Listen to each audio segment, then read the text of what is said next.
with the names that are still out there, do you think the Blue Jays are done?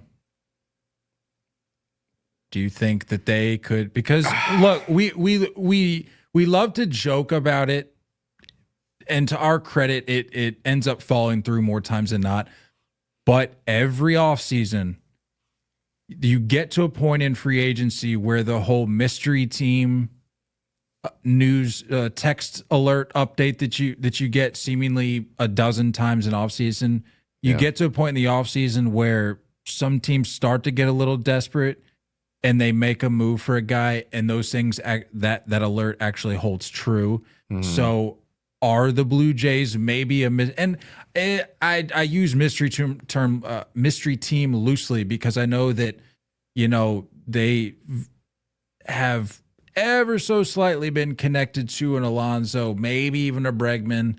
So they wouldn't be a true dark horse in that regard. But could you see some addition being made of one of those two potentially? I can see Bregman. I could see Bregman more than Pete. I feel like if you go Pete, it gives me like the Red Sox getting Trevor Story before a Xander Walker vibe. You know what I'm saying? Like a safety net will play him in this position while they're both on the roster, and then slide him in when we lose this guy.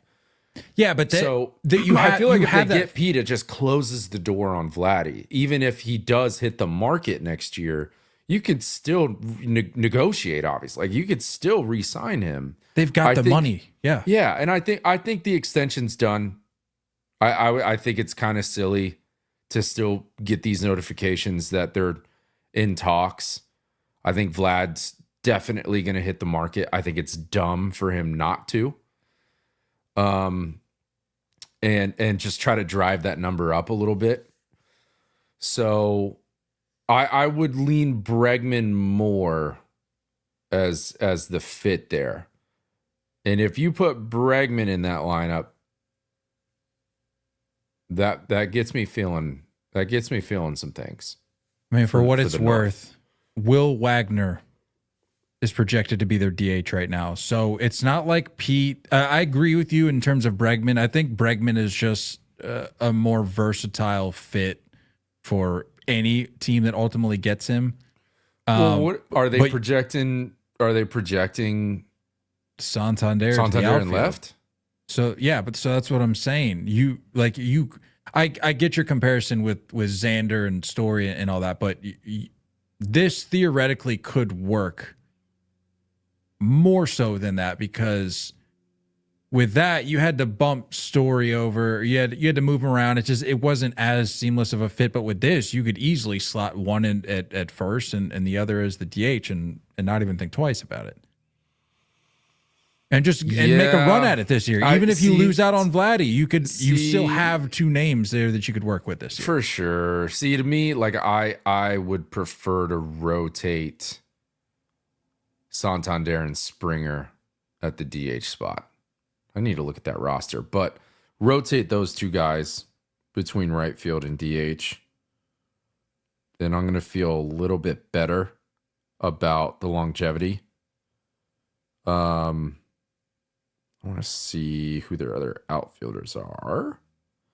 Meow, meow. Scroll, right now they got Nathan Lukes, Springer, Santander. Loperfido. That's where I was missing a name.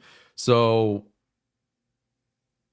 yeah, man, I could see Loperfido in left, or Springer, or Varsho in center, or rotate those two. Put Varsho in left.